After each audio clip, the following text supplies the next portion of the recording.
tema da mensagem dessa noite é quando Jesus vem à minha casa. Quando Jesus vem à minha casa.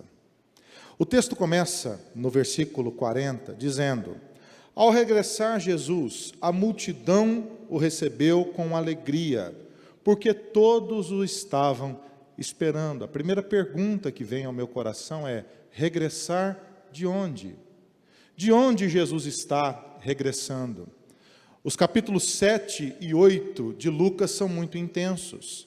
Se você virar a sua página da Bíblia, uma página anterior a este texto que nós lemos, você vai encontrar muitas atividades de Jesus. Entre elas eu destaco algumas. Por exemplo, no capítulo 7, há o episódio em que Jesus ressuscita o filho da viúva de Naim.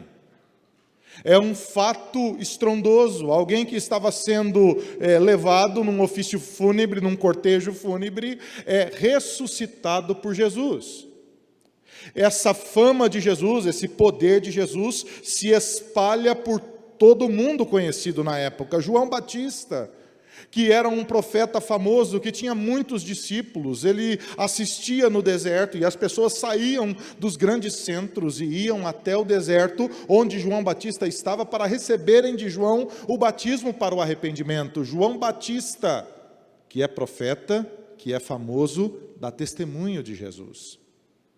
E ele diz que convém que Jesus cresça e que eu diminua, e ele incentiva os seus discípulos a o deixarem e a seguirem a Jesus.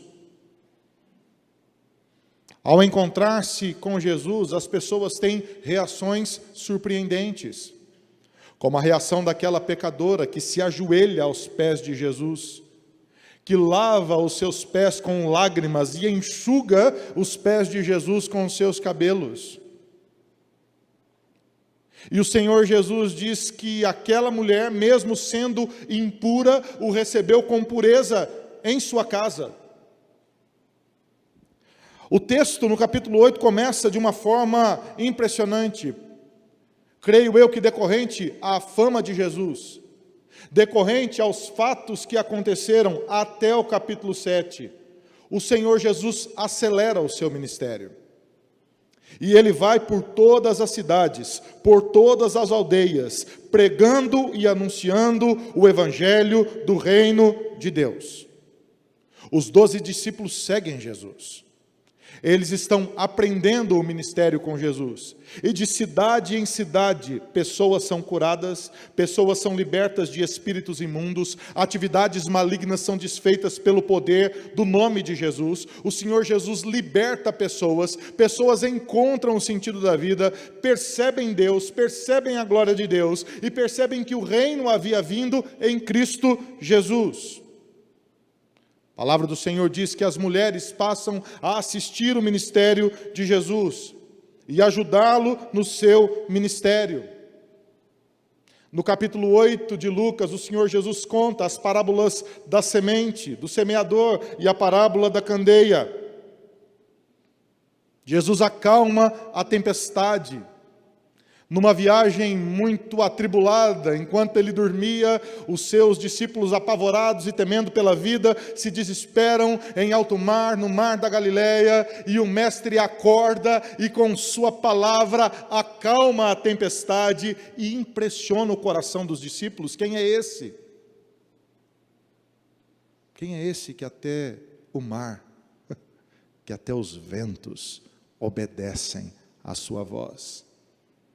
Do outro lado da margem, um endemoniado terrível, que sai dos sepulcros, vem ao encontro de Jesus, uma imagem horrível, ao entardecer, ao cair da noite, aquele homem cheio de espíritos imundos, legiões de espíritos imundos, vem ao encontro de Jesus, e em Gadara, num lugar de morte, de ausência de Deus, alguém que andava nu pelos sepulcros, que andava se batendo pelas noites, que era o refúgio da sociedade, que não tinha esperança, que era o Judas daquela sociedade, é curado por Jesus, tem de volta a sua dignidade. O Senhor Jesus expulsa aqueles espíritos malignos, os espíritos malignos vão para os porcos que são jogados no precipício, e com isso Jesus diz que pessoas valem mais do que coisas, do que pessoas valem mais do que propriedades, do que pessoas valem mais do que elas têm.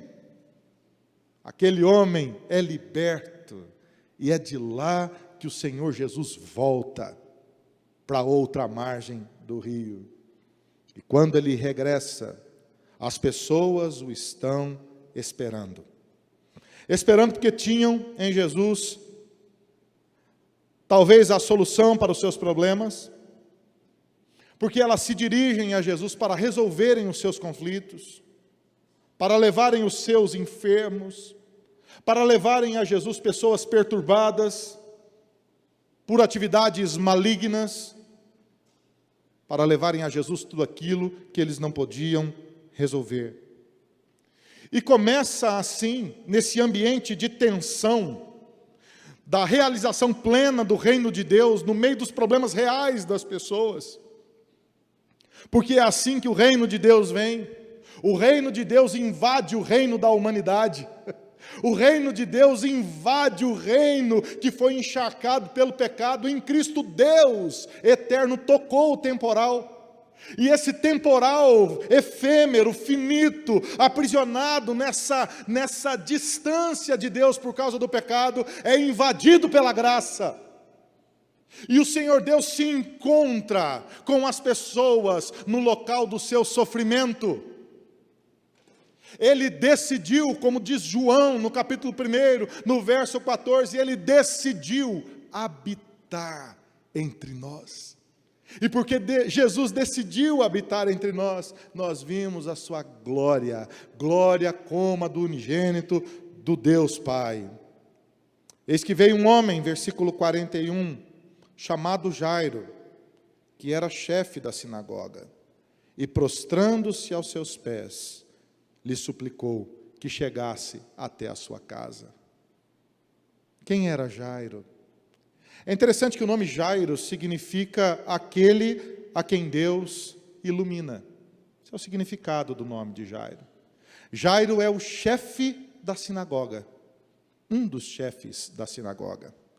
A palavra grega para chefe aqui é a palavra archon, de onde vem arque, arquitetura, arquétipo, aquele que vem antes, aquele que vem primeiro, que indica que Jairo era o primeiro na sinagoga. O primeiro a quê? A fazer 3 coisas: a escolher quem iria orar na sinagoga, a escolher o texto bíblico que seria lido, e aquele que ensinava na sinagoga. Existia uma diferença entre o templo e a sinagoga. O templo estava em Jerusalém. O templo era o lugar do sacrifício. O templo era o lugar do ofício do sacerdote. Quando os sacerdotes exerciam ali o papel de serem intermediadores entre o pecado do povo e a santidade de Deus, e eles pediam perdão pelo pecado do povo. As sinagogas estavam em todas as cidades. A sinagoga era o lugar de se guardar a Bíblia, de se ler a Bíblia, uma casa de oração, de se buscar a Deus. E homens como Jairo eram pastores nessas sinagogas. Eram aqueles que as pessoas buscavam para o ensino da palavra, para tirarem as suas dúvidas, para aprenderem a palavra de Deus, para terem conselhos da palavra de Deus. Ele era o arcon, o chefe, aquele que tinha primazia na sinagoga. Não qualquer sinagoga, a sinagoga em Cafarnaum. Cafarnaum, cidade que Jesus escolheu para morar. Agora perceba, vou falar aqui uma coisa que é da minha cabeça. Jairo era o pastor de Jesus. Dá para entender isso? Ele era o chefe da sinagoga que Jesus frequentava. O chefe da sinagoga que Jesus ensinava. Tinha uma reputação ilibada. Talvez em outras ocasiões Jairo já houvesse observado Cristo, visto, admirado o ministério de Jesus e percebido aquilo que Deus fazia através da vida de Cristo. Contudo, a aproximação de Jairo colocava em risco toda a sua reputação. Quando Jairo se aproxima de Jesus, ele coloca em risco tudo o que ele é. ele coloca em risco o seu nome, a sua primazia na sinagoga, ele coloca em risco o seu título, ele coloca em risco o seu cargo, ele coloca em risco a sua reputação. E Jairo vem até Jesus, e ele faz 2 movimentos, o texto nos ensina. Ele se prostra e suplica. Prostrar-se aqui significa descer de um lugar mais alto para um lugar mais baixo. É cair, ajoelhar-se. O termo é também usado para aquele que morre. O fulano prostrou-se, ou seja, ele caiu morto. Ou para uma casa que desaba diante de um terremoto. Ou para uma pessoa que perde tudo no aspecto financeiro. Fulano prostrou-se, ou seja, ele perdeu tudo nas suas finanças, não sobrou absolutamente nada, ele está totalmente quebrado. A força do texto aqui é muito violenta. Imagina Jairo. Jairo é o pastor da sinagoga. Ele é aquele que tem a primazia na sinagoga. Ele é aquele que tem que ter as respostas quando as pessoas têm perguntas. Ele é aquele que ensina. Ele vai diante de Jesus e se rende completamente, dizendo: eu não sei nada. O que está acontecendo comigo é fora do meu controle. Eu não consigo resolver. O texto diz que ele está totalmente rendido, prostrado diante de Jesus. Quebrado, quebrantado. A última esperança de Jairo é Jesus. E prostrado aos pés de Jesus, Jairo faz uma súplica. A palavra grega aqui é parakaleo. A mesma raiz de parácletos, do Espírito Santo, o Consolador. Parakaleo significa anda ao meu lado. Ele se prostra. E a única coisa que Jairo diz a Jesus é: vem comigo, Senhor. Vem comigo, Senhor. Anda ao meu lado, Senhor. É como se ele tivesse dito: eu já fiz tudo. Eu já tentei de tudo. A minha filha de 12 anos de idade está para morrer. Nós já fomos aos médicos, nós já tentamos a ciência, nós já oramos por ela, nós já tentamos encontrar alguma esperança, alguma cura para os seus males. Eu já fiz de tudo, mas eu não consigo. E rendido aos pés de Jesus, a única coisa que ele faz é dizer: Senhor, parakaleo, parakaleo. Vem comigo para minha casa. Vem comigo para minha casa. Eu aprendo aqui que está acontecendo uma luta tremenda. Um encontro paradoxal entre esse Jairo para os de fora e o Jairo de dentro de casa. Você sabe qual que é o grande problema das pessoas hoje em dia? Nós vivemos num mundo que se rendeu à aparência. As pessoas constroem as suas vidas para que elas pareçam ser algo que elas de fato não são. O mundo é construído a partir da aparência. As pessoas hoje sacrificam a sua família no altar do sucesso, no altar da carreira profissional. A gente pensa que as crianças eram sacrificadas apenas na antiguidade. Sacrificadas a Moloque, sacrificadas a deuses perversos da antiguidade. E por que você não vê postes ídolos aqui nas esquinas da cidade de São Paulo, você acha que as crianças deixaram de ser sacrificadas nos dias de hoje? Engano seu. As crianças hoje, elas são sacrificadas como na antiguidade, mas os pais as sacrificam em altares diferentes. As sacrificam no altar da aparência, no altar do dinheiro, no altar da carreira profissional, no altar do sucesso, no altar da possibilidade de terem boas posses, de irem a bons lugares, de estarem frequentando bons restaurantes, ou de parecerem ser o que não são nas redes sociais. E por conta dessa aparência maligna, elas não buscam mais a Deus.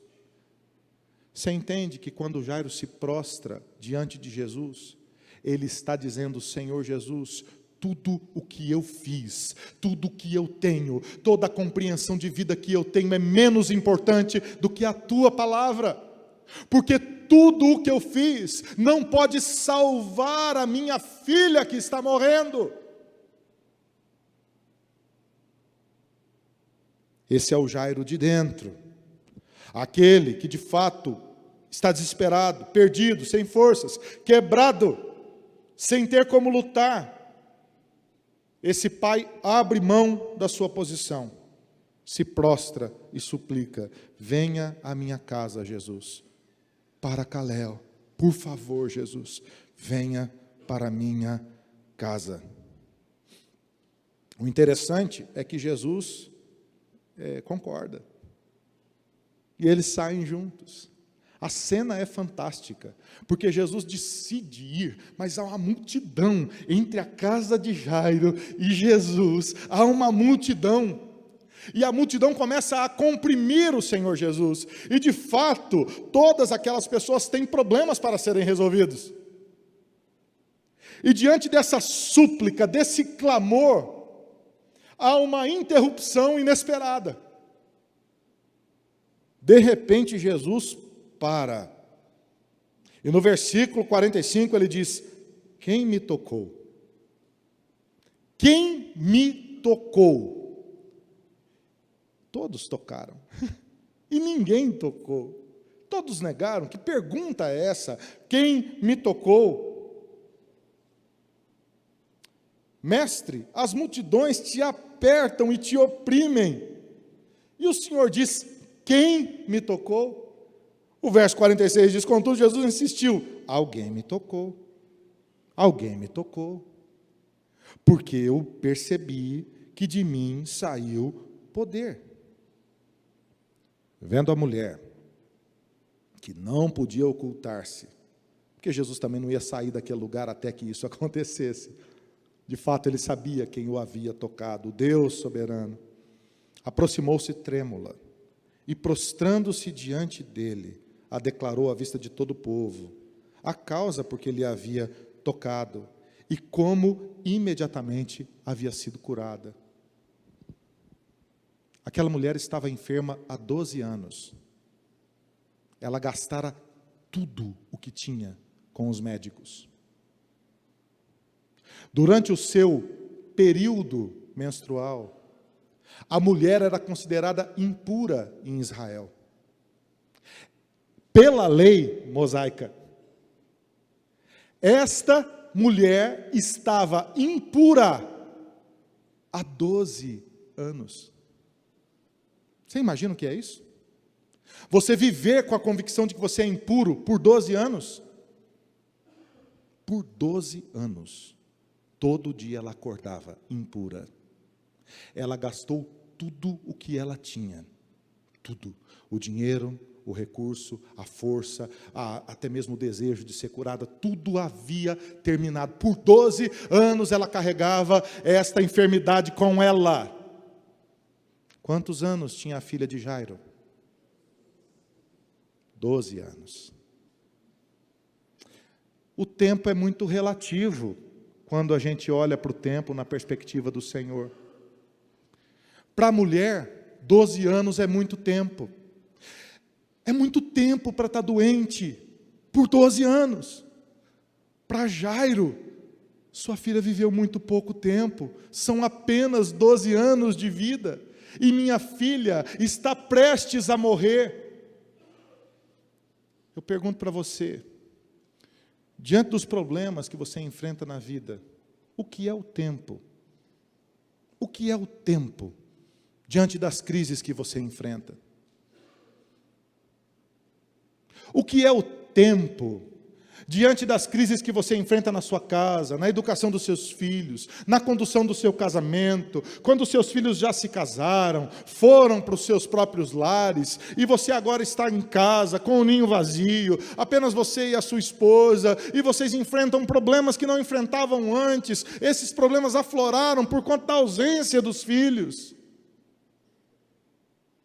diante das suas dificuldades financeiras, das crises que você enfrenta, por conta dos sonhos frustrados do seu coração, daquelas orações que não se respondem rapidamente, daqueles problemas que não passam rapidamente. O tempo é relativo, diante da soberania do Senhor. Diante dessa perspectiva, o Senhor Jesus diz à mulher: filha, creio que é a primeira vez que Jesus chama alguém assim tão carinhosamente. É um sinal de amor, de afeto. Filha. Filha. A tua fé te salvou. Você está curada. Vai em paz. Falava ainda Jesus, quando veio uma pessoa da casa do chefe da sinagoga, dizendo: a tua filha está morta. Não incomode mais o mestre. Pensa no coração de Jairo, querido. Pensa se você fosse Jairo. Você furou a fila. Você se prostrou aos pés de Jesus. Você conseguiu que Jesus fosse à sua casa. O seu coração está assim: agora vai dar certo. Agora minha filha vai ser curada. E de repente Jesus é interrompido. E ele não sai do lugar. Quem me tocou? Quem me tocou? Quem me tocou? E Jairo, talvez no seu coração, fala: vai logo, gente, que tocou? Para, vamos embora para casa. Mandou um zap para a esposa, falou: bem, Jesus empacou aqui. Como é que está? E a esposa falando: Jairo, está ruim. Você imagina o que foi para Jairo essa notícia? Jairo, a sua filha está morta. Às vezes a gente fica irritado com as interrupções que a vida faz a gente, não é verdade? Interrupções nos irritam. Interrupções nos deslocam. Interrupções revelam o nosso caráter. O nosso caráter não é revelado nas nossas ações. A gente revela o caráter nas nossas reações. Dá uma dica para as meninas aqui. Quer casar, moça? Amém? Não ouvi nenhum amém. Então fica solteira, não tem problema. Vai para o monastério, sei lá. Aí você descobre um menino. Príncipe encantado. Mascando chiclete. Perfumado. Os meninos não saem fedidos de casa. Perfumado. Eles são tudo despenteado até os 13, 14 anos de idade. Quando o seu filho começa a tomar banho, 6 horas da manhã, para ir para a escola, não é para estudar que ele está tomando banho. Vamos combinar, não é. Pente o cabelo, aquele negócio. Aí eles começam a namorar. Já viu o namorado? É tudo treinado. Abre a porta do carro, não sei de onde vem esse negócio. Manda flor, né? Escreve poesia, o miserável. Está tapeando você, presta atenção. Isso é caso pensado. Há uma escola masculina que vai passando de geração em geração. O menino vai vendo o jeito que o pai trata a mãe, vai tratando a pretendente, as meninas vão ficando encantadas, e fica apaixonado, menina vai apaixonando. E começa aquele negócio. Na igreja, então, você fica só vendo o movimento. Onde vai? Você quer ver, moça, quem é o rapaz? Vai assistir ele jogando bola. Não avisa que você vai. Lá você vai ver o temperamento dele. Você quer conhecer quem é o rapaz? Um dia, escondida, você senta com a mãe dele e pergunta: como é que é? A hora que ele está irritado. A gente jogava bola numa chácara lá em Maringá. Você sabe como é que chamava o campo de futebol da chácara? Egitão. Porque no Egito o povo revela o caráter. A gente revela o caráter nas nossas reações. Jesus foi interrompido. As interrupções nos irritam. Você tem um negócio para você fazer, alguém te interrompe, aquilo irrita você, o trânsito irrita você. As pessoas irritam você. Gente batendo na sua porta irrita você. Seu filho irrita você. Sua esposa, confessa, irmão, irrita você. Irrita, tem um chip ali do negócio. A hora que você senta, ô gente boa, o São Paulo vai jogar. O Palmeiras, o Corinthians, sei lá quem que você torce, eu não estou falando de futebol, mas um programa que o homem goste, ou você vai assistir alguma coisa que você gosta, a hora que você senta para assistir, a esposa fala, bem, tira o lixo, vai comprar pão, ô bem, você viu que a água do chuveiro está pingando? Ô meu amor, ô dá vontade de fugir de casa. É o nosso velho homem, que é irritado com as interrupções. É ou não é verdade? O Senhor Jesus enxerga a interrupção por uma perspectiva divina. A interrupção é espaço para graça. Aquela mulher o interrompeu. E ali se deu um encontro eterno da revelação da graça, do amor, da cura. Deus se deixa interromper.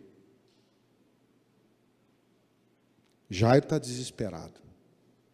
E Jesus diz a Jairo, no versículo 46, então lhe disse a mulher, a tua fé te salvou, vai em paz.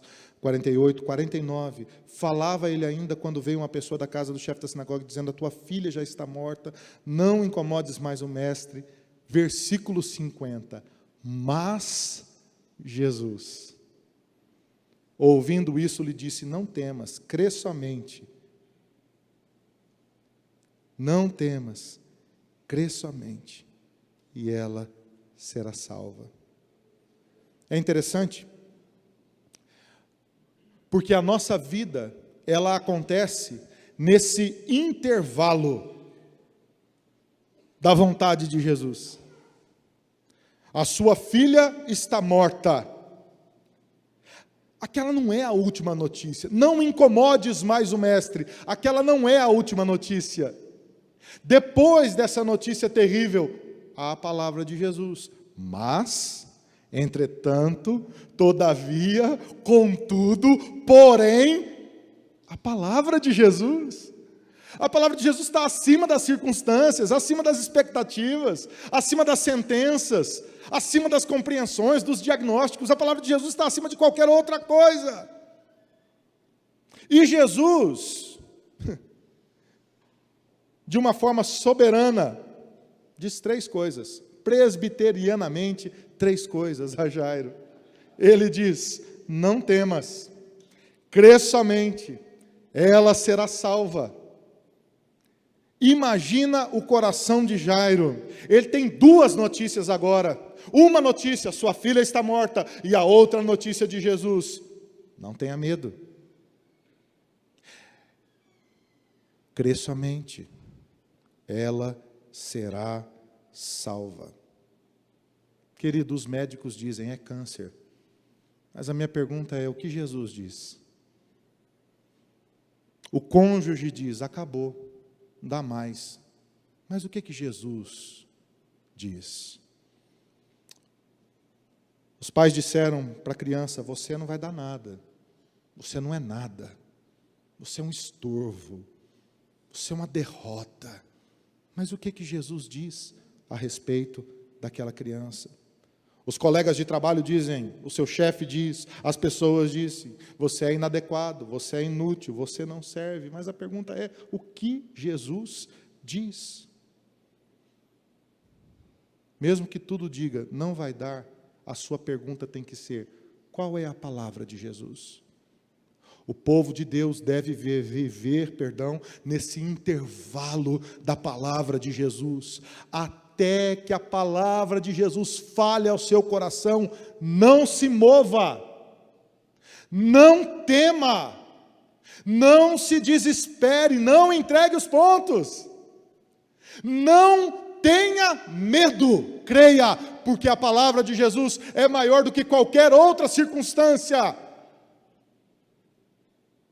Você não foi criado para o sofrimento, você foi criado para a glória de Deus.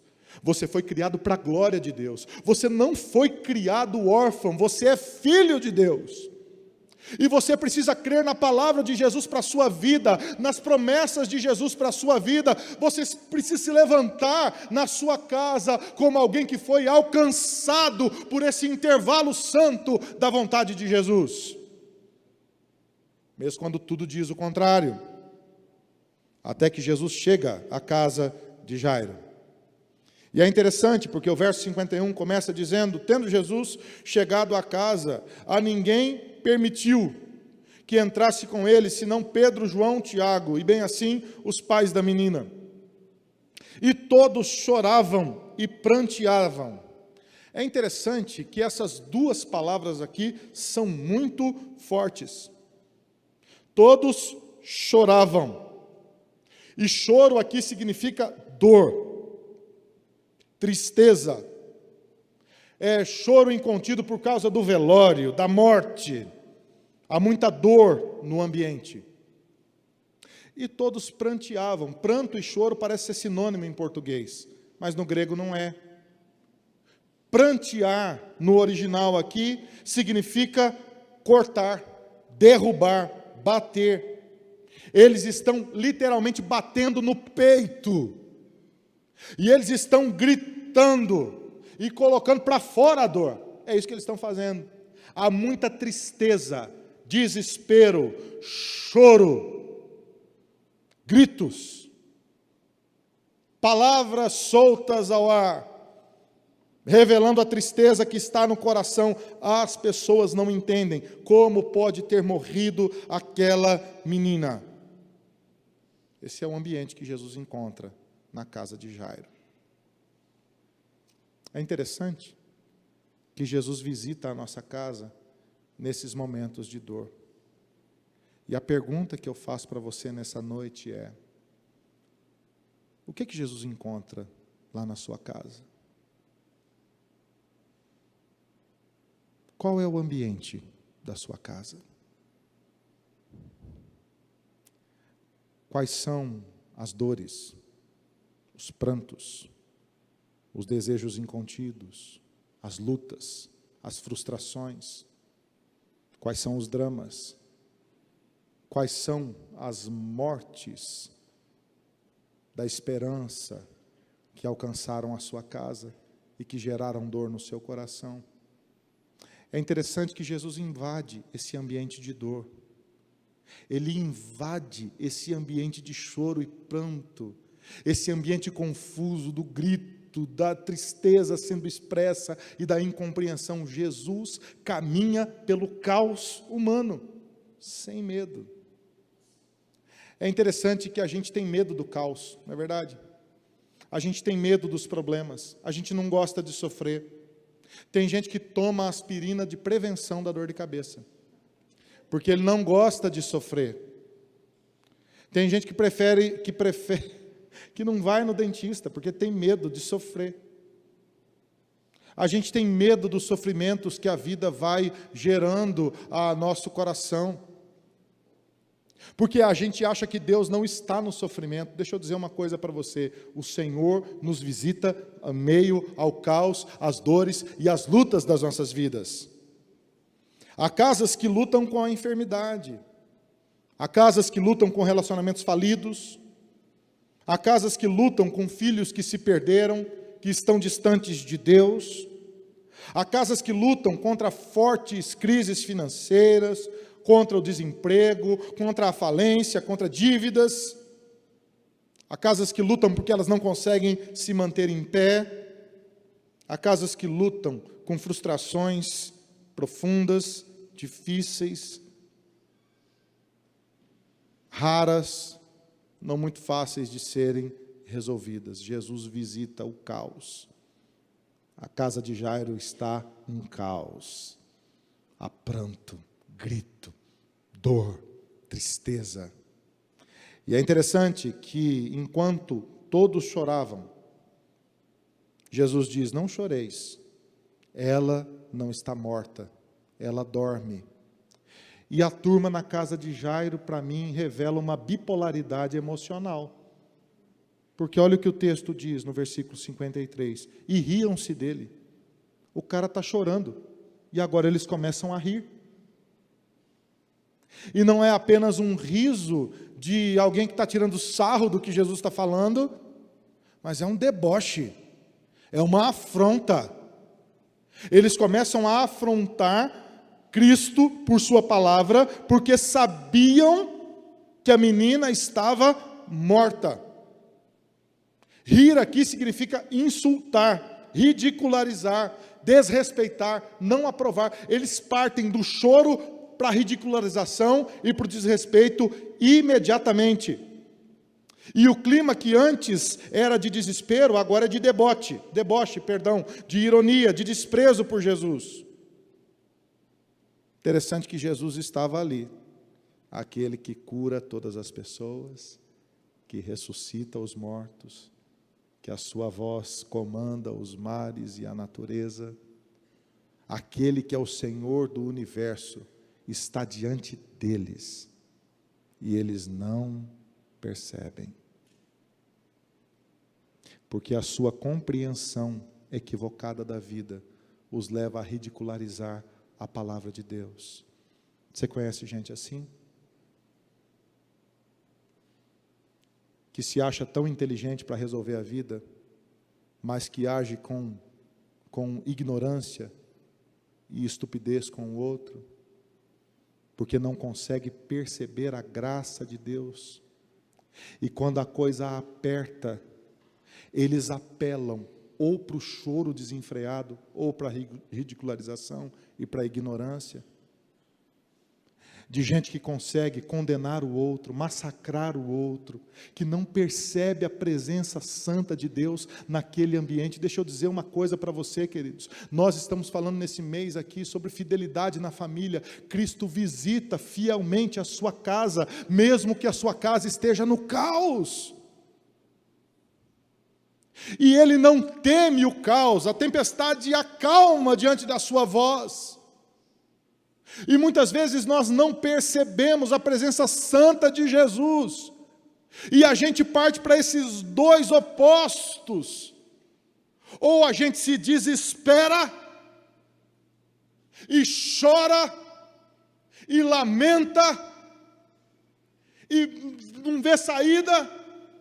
Ou, por outro lado, a gente ridiculariza, ignora, afronta,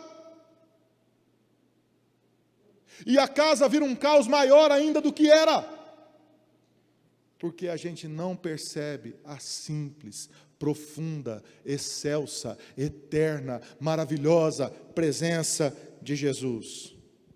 O texto continua dizendo: entretanto, mais uma vez o intervalo de Jesus no versículo 54. Entretanto,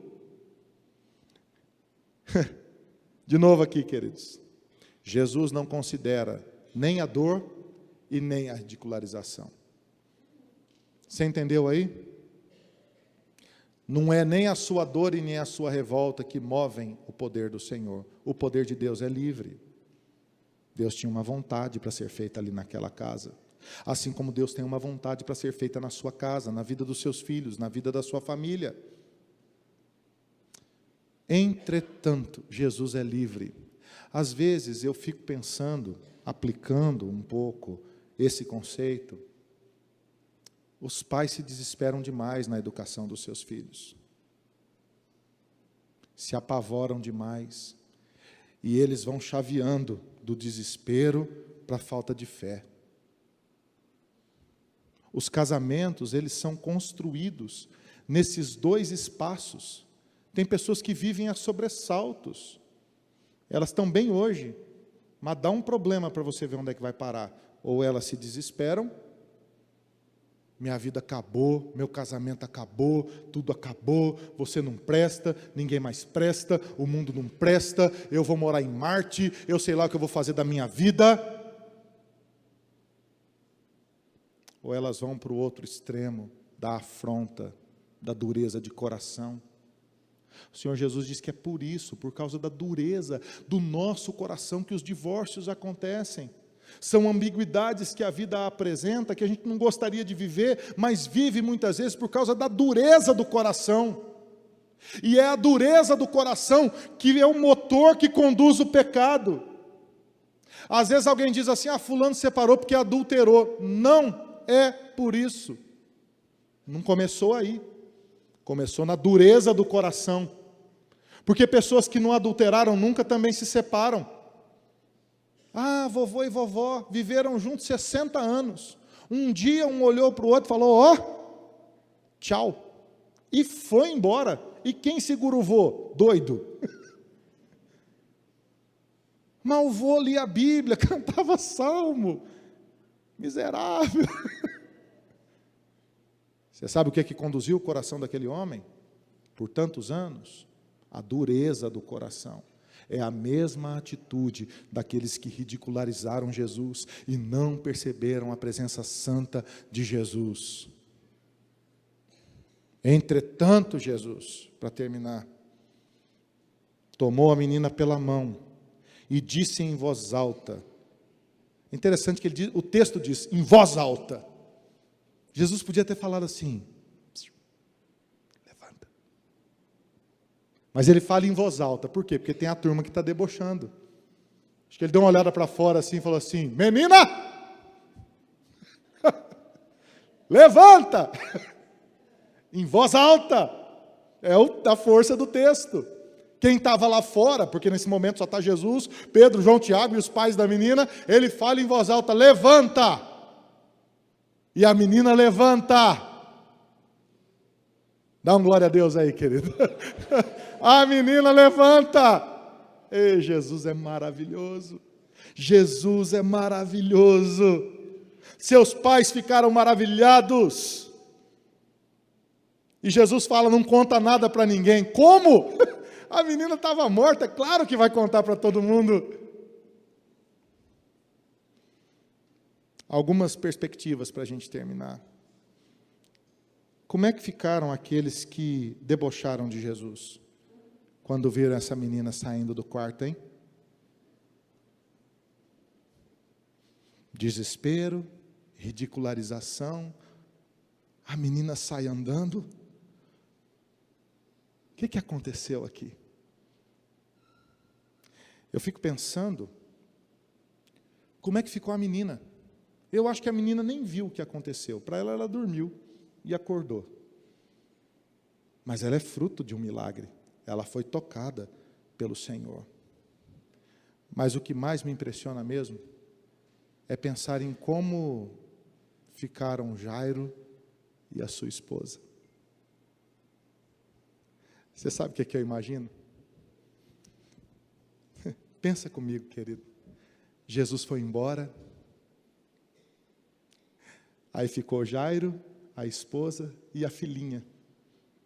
Os três em casa. Aí deu a hora de dormir. A menina foi deitar para dormir. Eu fico pensando, Jairo. O Jairo, ele entra devagarzinho assim no quarto da menina. Ele vai lá pertinho dela. Já fez isso com seu filho ou não? Colocou o rosto bem pertinho do rosto dela para ver se estava respirando. Está respirando.